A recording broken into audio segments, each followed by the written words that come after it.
यानी अपवाह तंत्र पढ़ेंगे। अपवाह तंत्र में हम नदी देखेंगे। पहले हम समझेंगे ये अपवाह तंत्र होता क्या है। जो हमारा दोस्तों ये अपवाह तंत्र है, इसके बारे में पहले जानिए कि अपवाह तंत्र होता क्या है।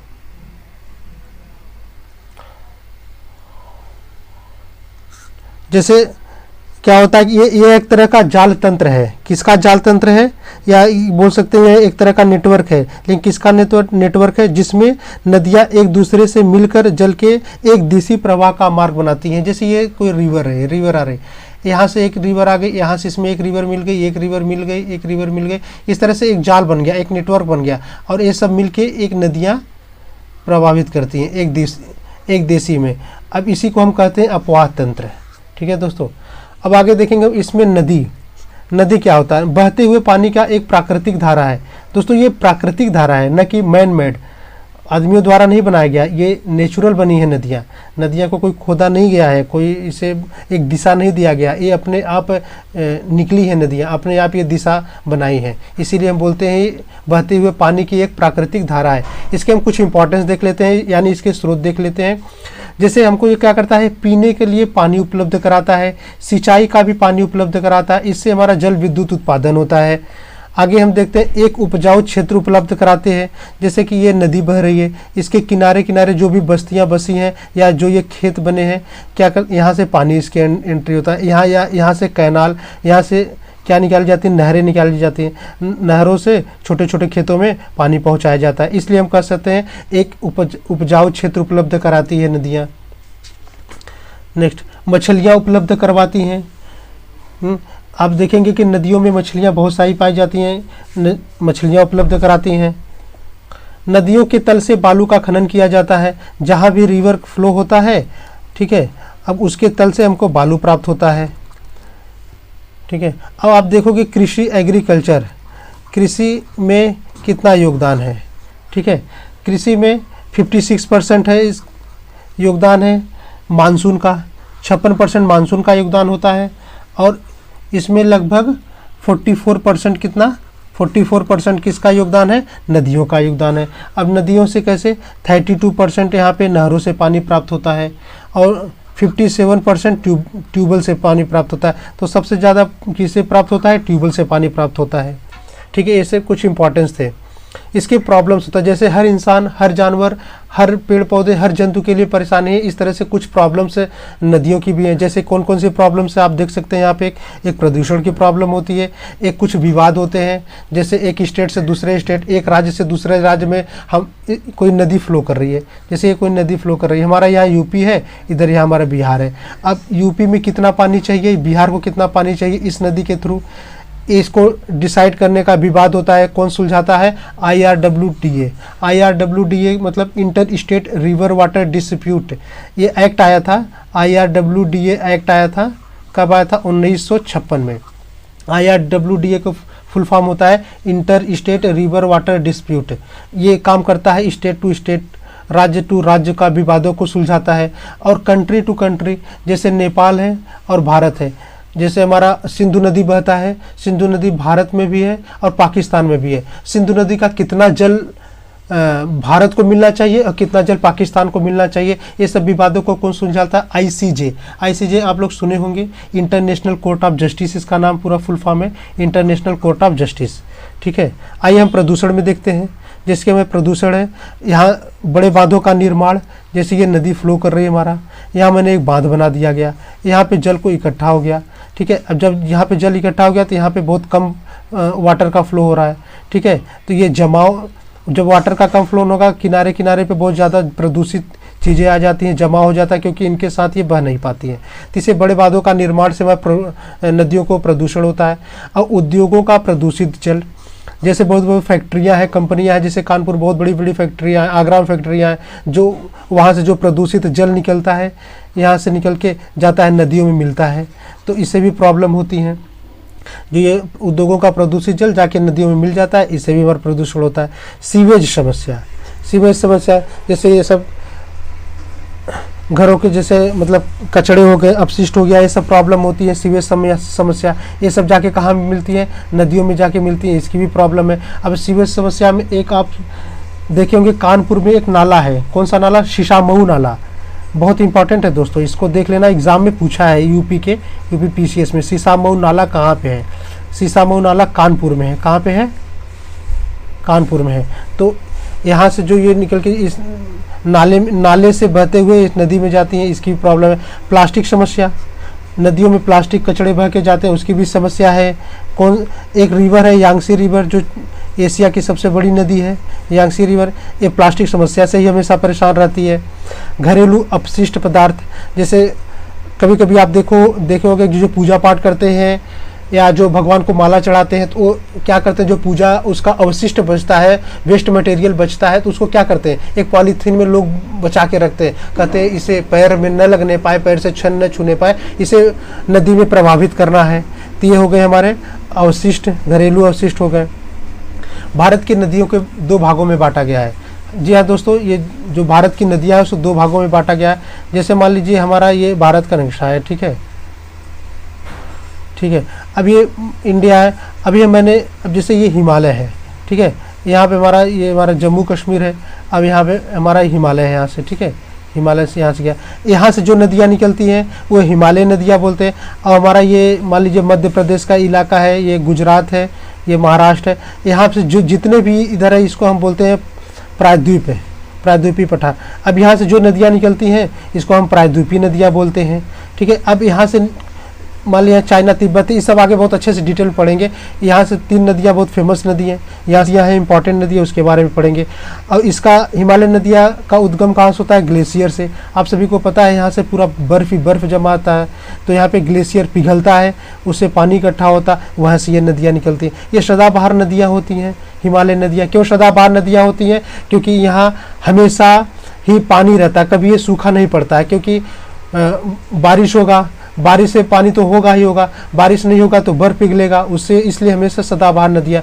और ये नदियाँ डेल्टा बनाती हैं, जैसे यहाँ पे गंगा और ब्रह्मपुत्रा आके यहाँ पे बे ऑफ बंगाल में गिरती है, यहाँ पे क्या बनाती हैं? डेल्टा बनाती हैं। तो हिमालय नदियाँ हो गई। प्रायद्वीपीय नदियाँ, यहाँ पे तो कोई बर्फ है नहीं, कोई हिमालय नहीं है, ये किस पे डिपेंड करेंगी? केवल वर्षा पे डिपेंड करेंगी। तो पहाड़ों पर स्थित वर्षा का जल ही इनका महत्वपूर्ण वो है, पानी ले जाने का स्रोत है। तो हम बोलेंगे कि ये मौसमी नदियाँ हैं। क्या बोलेंगे हम इसको? प्रायद्वीपीय नदियाँ, मौसमी नदियाँ। और हिमालय नदियाँ भी मैंने क्या बोला था? ये सदाबहार नदियाँ हैं। ये दोनों को कंफ्यूज मत होना। सदाबहार नदियाँ यानी यहाँ हमेशा पानी रहेगा, और प्रायद्वीपीय नदियाँ ये सूख जाती हैं नदियाँ। क्यों सूख जाती हैं? क्योंकि ये वर्षा पे डिपेंड रहती हैं। अब मौसमी नदियों को मैंने 2 भागों में डिवाइड किया है, एक अरेबियन सागर और बे ऑफ बंगाल। अब अरेबियन सागर क्या है? आप अरेबियन सागर को देखोगे कि आप ये अरेबियन सागर हमारा इधर है और बे ऑफ बंगाल हमारा इधर है, ठीक है। अब जो नदियाँ प्रायद्वीपीय से निकल के पश्चिम साइड में बहती हैं और अरब सागर में गिरती हैं, उन्हें अरेबियन सागर की नदियाँ बोलेंगे। और जो ये पूरब में गिरेंगी जाके बे ऑफ बंगाल में गिरेंगी, ठीक है।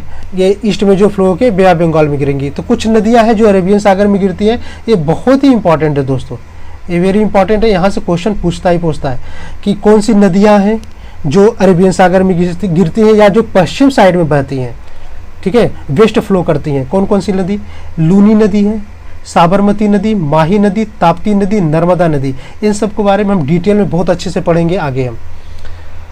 बे ऑफ बंगाल में जो आगे गिरती हैं वो गोदावरी नदी, दामोदर नदी, कृष्णा नदी, कावेरी नदी, मयूराक्षी नदी, बहुत सारी नदियां हैं। कुछ नदियों के मैंने नाम नहीं लिखे हैं, वो आगे हम डिटेल में आपको पढ़ाएंगे, बस एग्जांपल के तौर पे मैंने यहाँ पे लिखा है। अरेबियन सागर, जो मैंने बोला ना कि कौन सी नदी है जो पश्चिम साइड में बहती है और अरेबियन सागर में गिरती है, तो उसकी एक मैंने छोटी सी ट्रिक बनाई है। उस ट्रिक को अगर आप अच्छा लगे तो देखिएगा, अदरवाइज ऐसे आप याद कर लीजिएगा। क्या मैंने बोला था? लोकसभा में नहीं टिकेगा। क्या? लोकसभा में नहीं टिकेगा। तो लोक से क्या हो गया आपका? लूनी नदी, सभा से साबरमती नदी, में से माही नदी, और नहीं से नर्मदा नदी, टिकेगा से त से ताप्ती नदी। तो ये हमारी छोटी सी ट्रिक था दोस्तों। देखते हैं आगे। हम आज बात करेंगे हिमालय नदियाँ में गंगा नदी। अब गंगा नदी हम देखेंगे इसका उद्गम कहाँ है। उद्गम इसका गोमुख ग्लेशियर, गंगोत्री ग्लेशियर उत्तराखंड में है। गंगा नदी भारत की सबसे बड़ी नदी है, इसको आप याद रखना। कितना है इसका? 25-25 किलोमीटर है, याद रखना। 555 का स्क्वायर कर देना, ठीक है। 2525 किलोमीटर की है ये नदियाँ। आप इसके बारे में बहुत अच्छे से याद रखना क्योंकि एग्जाम में पूछता है ये।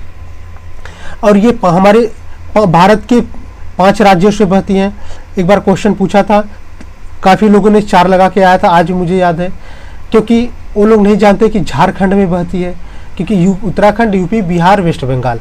अब देखिए यहाँ पे गोमुख ग्लेशियर है, यानी गंगोत्री ग्लेशियर है उत्तराखंड में, यहाँ से ये नदियाँ निकलती हैं। ये हमारा यूके है, ठीक है, हमारा यूपी में एंट्री करी, यूपी में एंट्री करके ये बिहार में गई, और ये हमारा बिहार है।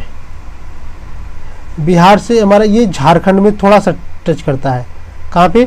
झारखंड में। झारखंड में एक जगह है साहिबगंज, क्या नाम है? झारखंड में साहिबगंज,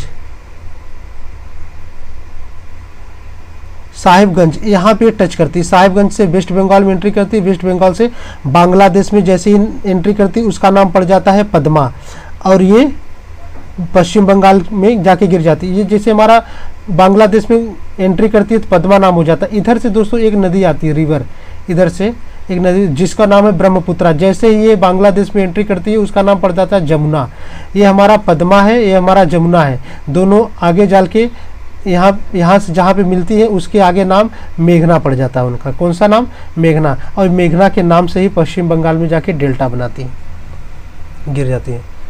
तो आप ये समझ लिए भारत के 5 राज्यों से गुजरती है, ठीक है। और भारत के 15 राज्य इस नदी के पानी का यूज़ करते हैं। भारत के 5 राज्यों से तो गिरता है, 5 राज्यों से तो जाता है, लेकिन उसमें 3 का मल्टीप्लाई कर दीजिए, 5 × 15। इस पानी का 15 राज्य हमारे यूज़ करते हैं, ठीक है। और 2008 में एक इम्पॉर्टेंट पॉइंट याद रखना दोस्तों, 2008 में क्या कर दिया गया था? इसे भारत का राष्ट्र नदी कर दिया था, नेशनल रिवर ऑफ इंडिया। कब किया गया था? एग्जाम में पूछता है ये, कब किया गया था? 2008 में national river of India, Bharat का राष्ट्र नदी, ठीक है। और देखोगे कि ये जो गंगा नदी है ना, इसमें कभी कीड़े नहीं लगते हैं। बोला जाता है ना कि इसमें भी भगवान का वरदान है, ये हुए, कीड़े नहीं लगते। लेकिन उसके पीछे रीजन क्या है? उसके पीछे मतलब रीजन है कि एक विषाणु है जिसका नाम है बैक्टीरियोफेज। याद रखना है, हमारा वाइस को नोट करना है, बैक्टीरियोफेज। बैक्टीरियोफेज का जीवाणु है, विषाणु है ये। इससे हमारा क्या होता है? गंगा नदी में कीड़े नहीं लगते हैं। आगे देखते हैं। देखिए हम आज यहाँ पे गंगा नदी के बारे में बहुत अच्छे से एक्सप्लेन करेंगे, बस आप देखते रहिएगा हमारे फिगर को। मैंने बताया यहाँ पे गंगा नदी यहाँ से स्टार्ट होती है, उत्तराखंड के गोमुख ग्लेशियर से, ठीक है। खैर गंगा नदी बोलते हैं कि गोमुख ग्लेशियर से आती है, लेकिन नाम अभी गंगा नहीं पड़ता। यहाँ से जो निकलती है भागीरथी के नाम से निकलती है, भागीरथी नदी के नाम से निकलती है। फिर ये जाके उत्तराखंड में एक जगह है देवप्रयाग, देवप्रयाग पड़ता है। इधर से भागीरथी नदी आती है, इधर से एक नदी और आती है अलकनंदा नदी। अलकनंदा नदी और भागीरथी नदी जहाँ पे मिलती है उसको हम बोलते हैं देवप्रयाग। क्वेश्चन पूछता है, क्वेश्चन ये पूछता है कि देवप्रयाग में कौन सी 2 नदियाँ महत्वपूर्ण नदियाँ आके मिलती हैं? भागीरथी नदी और अलकनंदा नदी। और ये अलकनंदा नदी कहाँ से निकलती है दोस्तों? ये शतोपद ग्लेशियर से निकलती है। शतोपद ग्लेशियर से अलकनंदा निकलती है। जब अलकनंदा नदी आगे बढ़ती है तो इसके लेफ्ट साइड से एक नदी आती है धौली गंगा। कौन सी नदी आती है? धौली गंगा। धौली गंगा अलकनंदा से कहाँ पे मिलती है? विष्णुप्रयाग में मिलती है। फिर आगे अलकनंदा बढ़ेगी, एक नदी और आती है इसके लेफ्ट से नंदाकिनी। कौन सी नदी? नंदाकिनी नंदप्रयाग में मिलती है। उसके नाम में ही छुपा है नंदाकिनी नदी, नंदप्रयाग मिलता है। और पिंडारी नदी, इसका मैं एक छोटा सा ट्रिक बनाया हूँ दोस्तों, इसका मैंने पूरा छोटा सा ट्रिक बनाया, आगे बनाया हूँ, देखिएगा उसके, जो क्योंकि एग्जाम में पूछता है मिलाने के लिए। मैं आगे क्वेश्चन भी दिया हूँ, कैसे मिलाएगा मैं बताऊँगा। तो पिंडारी नदी आप देख सकते हो यहाँ पे, ये कर्णप्रयाग में मिलती है। और इसके राइट साइड से मंदाकिनी नदी आती है, यहाँ पे रुद्रप्रयाग में मिलती है। तो हमारा ये आपने ये नेटवर्क समझ लिए होंगे। जो ये भागीरथी नदी है, इस पर एक नदी और है भिलांगाना। भिलांगाना नदी आके टिहरी बांध पे मिलती है। भिलांगाना नदी आके जब भागीरथी नदी जहाँ से मिलती है वो एक बांध बनाया गया है टिहरी बांध। टिहरी बांध कहाँ पे? उत्तराखंड में। ये भारत का सबसे ऊंचा बांध है, इसको आप याद रखना, ठीक है। अब यहाँ पे देवप्रयाग हो गया था। अब ये नदियाँ आगे बढ़ेंगी तो एक जगह पड़ता है हरिद्वार उत्तराखंड में। और हरिद्वार से ही अभी तक तो ये पर्वत का, ये सिस्टम पर्वत का, पीछे का भी पर्वत पहाड़ी में चल रही थी, लेकिन मैदानी भाग गंगा की नदियाँ मैदानी भाग से कहाँ पे प्रवेश करती हैं? हरिद्वार से। तो दोस्तों ये जो देवप्रयाग था ना, देवप्रयाग के बाद ही नाम इसका पड़ता है गंगा, इसके पहले गंगा नदी नाम नहीं पड़ता है, देवप्रयाग के बाद इसका नाम पड़ जाता है गंगा नदी। और गंगा नदी जब हरिद्वार में पहुंचती है, मैदानी भाग में एंट्री करती है, और जब आगे चल के गढ़मुक्तेश्वर यूपी में एक जगह है, वहाँ से यूपी में एंट्री करती है। यहाँ का गढ़मुक्तेश्वर यूपी में एंट्री करती है। आगे चल के पढ़ेंगे, एक कन्नौज जगह पड़ेगा। कन्नौज में एक बहुत इंपॉर्टेंट नदी आती है, रामगंगा नदी। ये रामगंगा नदी कहाँ से निकलती है? उत्तराखंड में। उत्तराखंड से कहाँ पे निकलती है दोस्तों? पौरी गढ़वाल। कौन सा जगह है? मैं यहाँ पे लिख देता हूँ कौन सा जगह है, पौरी गढ़वाल। पौरी गढ़वाल से ये रामगंगा नदी निकलती है। आगे नदी जब चलती है तो एक सिटी मिलती है बिजनौर। पूछता है क्वेश्चन, बिजनौर किस नदी के किनारे पे है? तो ये रामगंगा नदी के किनारे पे है। तो आगे चल के ये कन्नौज में मिल जाती है। फिर आगे नदी पहुँचती है तो हमारे इलाहाबाद में पहुँचती है प्रयागराज। ठीक है, इलाहाबाद प्रयागराज में पहुँचती है, जहाँ पे संगम लगता है। अब यहाँ पे दो नदियाँ आके मिलती हैं। एक यमुना नदी किस ग्लेशियर से निकलती है? याद रखना, बंदरपूछ ग्लेशियर से। कौन सा पूछ? बंदरपूछ ग्लेशियर से यमुना नदी निकलती है। फिर आगे चल के दिल्ली में आती है। दिल्ली सिटी किसके किनारे बसी है? यमुना नदी किनारे। फिर आगे आप आइए मथुरा किस नदी के सिटी बसा है? यमुना नदी पे। आगे आगरा है, आगरा की सिटी मतलब आगरा जो शहर है किस नदी के किनारे पे बसा है? यमुना नदी के किनारे पे। तो यमुना नदी अब आगे चल के इटावा में, यूपी में ही जगह है इटावा है। अब यहाँ पे एक बहुत इंपॉर्टेंट नदी आके यमुना में मिलती है, जिसका नाम है चंबल नदी। क्वेश्चन पूछता है चंबल किसकी सहायक नदी है? तो यमुना की सहायक नदी है। ये सब पूरा नीचे मध्य प्रदेश का इलाका चलेगा, नीचे पूरा मध्य प्रदेश का चलेगा। ये जानापाव पहाड़ी मध्य प्रदेश में, यहाँ से चंबल नदी निकलती है। कौन से पहाड़ी से? जानापाव पहाड़ी से। तो एक पहाड़ी बगल में ही और है कारकी बारडी पहाड़ी निकली, वहाँ से एक छिप्रा नदी निकलती है। छिप्रा नदी जाके चंबल मिलती है। अब छिप्रा नदी किसकी सहायक नदी है? चंबल की सहायक नदी है। तो दोस्तों ये जाके इटावा में मिल जाती है। आगे यमुना नदी जाती है हमीरपुर में। हमीरपुर यहाँ पे बेतवा नदी आके मिलती है। और बेतवा नदी कहाँ से निकलती है? ये विंध्य माउंटेन, मध्य प्रदेश के विंध्याचल जो पहाड़ियाँ हैं वहाँ से बेतवा नदी निकल के हमीरपुर में मिलती है। एक नदी है केन नदी, एक कैमूर की पहाड़ियाँ, कैमूर की मध्य प्रदेश में कैमूर की पहाड़ियाँ, वहाँ से केन नदी निकलती है।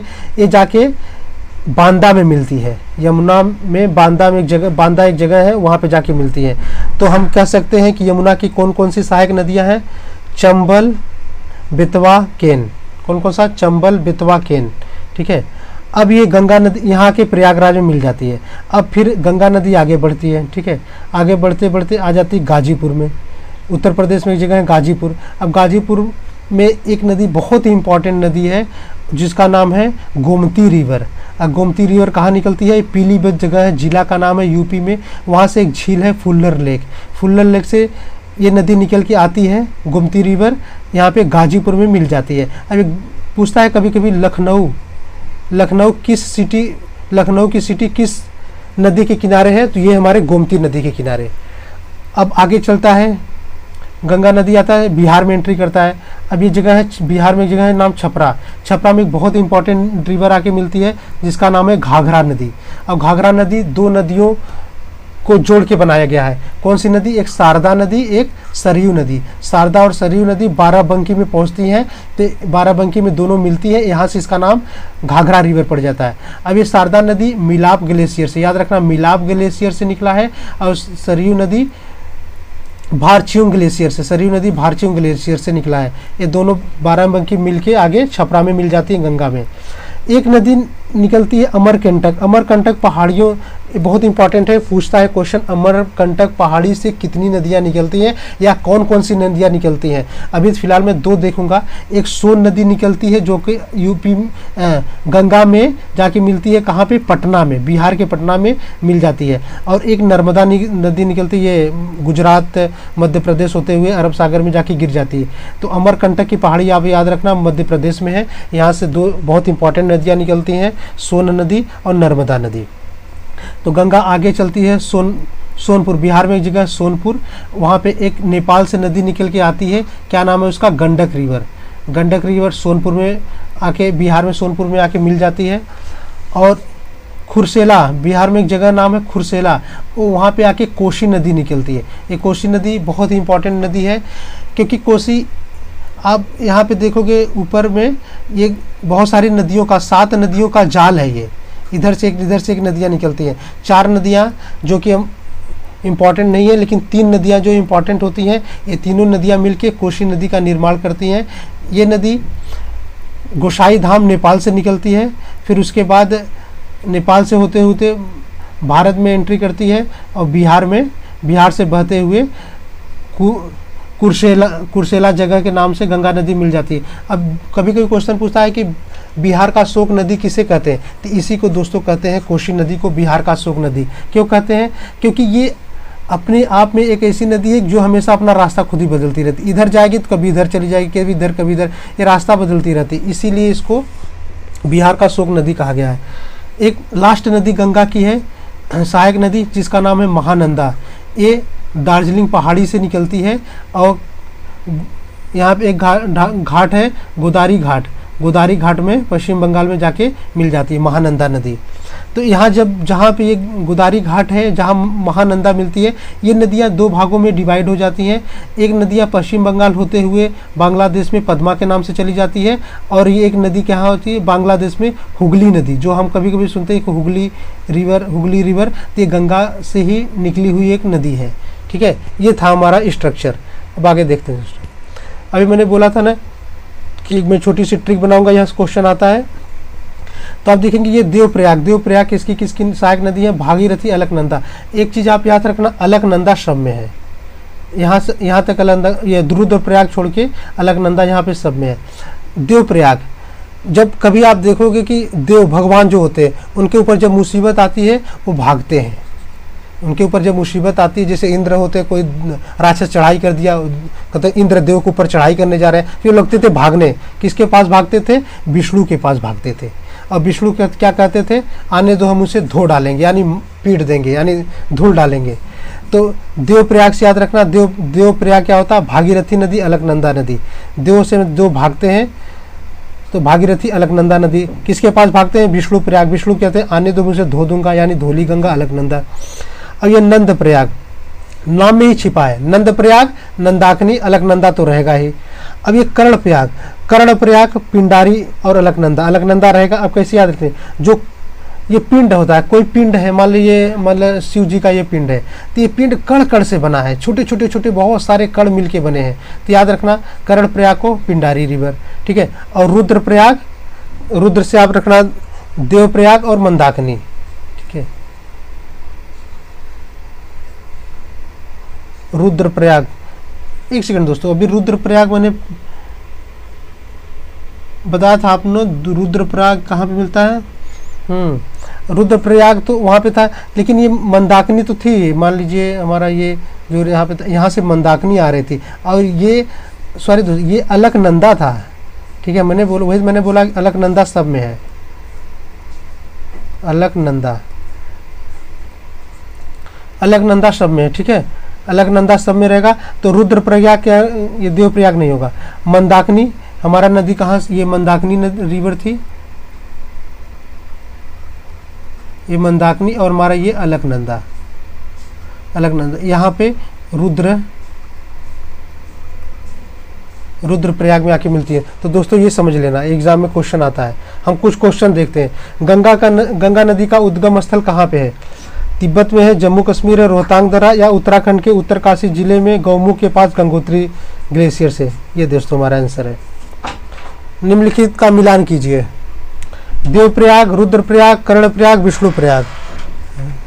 तो देवप्रयाग, अभी मैंने आपको बताया था, जब देवता को मार पड़ती है तो क्या होते हैं, वो भागते हैं। कहाँ भागते हैं, किसके पास भागते हैं, विष्णु के पास भागते हैं। विष्णु जी क्या बोलते हैं, आने दो हम उसे धूल डालेंगे, ठीक है। और जो कर्णप्रयाग है, कर्णप्रयाग है, और ये पिंडार और अलकनंदा है, ये पिंडार है।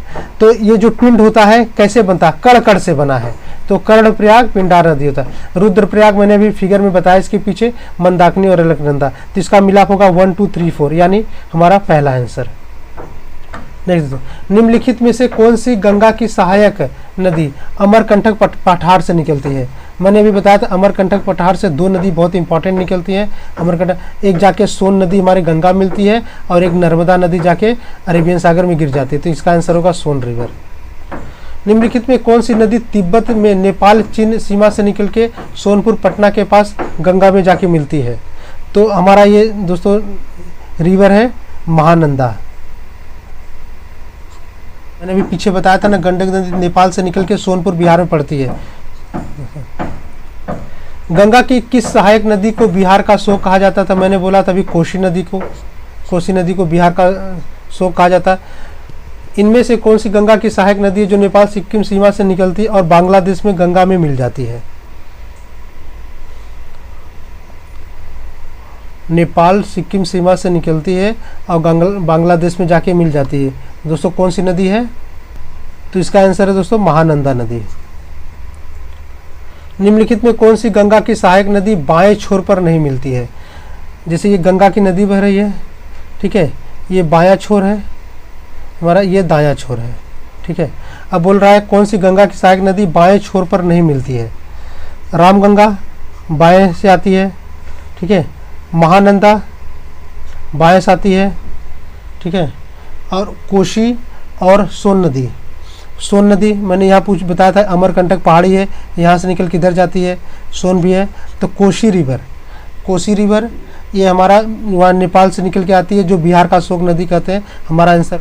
तो बाएं साइड से कौन कौन सी नदियाँ आती हैं? रामगंगा नदी आ गई, कोसी नदी आ गई, महानंदा नदी आ गई, सोन नदी यहाँ से निकलती है अमरकंटक से, ये दाएं छोर से आती है, तो हमारा आंसर होगा ये सोन नदी। भारत का सबसे ऊंचा बांध यानी टिहरी बांध किस नदी पर स्थित है? मैंने अभी बताया था किस नदी पे है, भागीरथी नदी पे। थैंक यू दोस्तों, अगर आपको अच्छा हमारा वीडियो लगा तो इसको प्लीज़ सब्सक्राइब करिएगा, ताकि आगे अब जो मैं वीडियो डालूँ आप सबको मिल सके। Okay, thank you friend, thank you so much दोस्तों।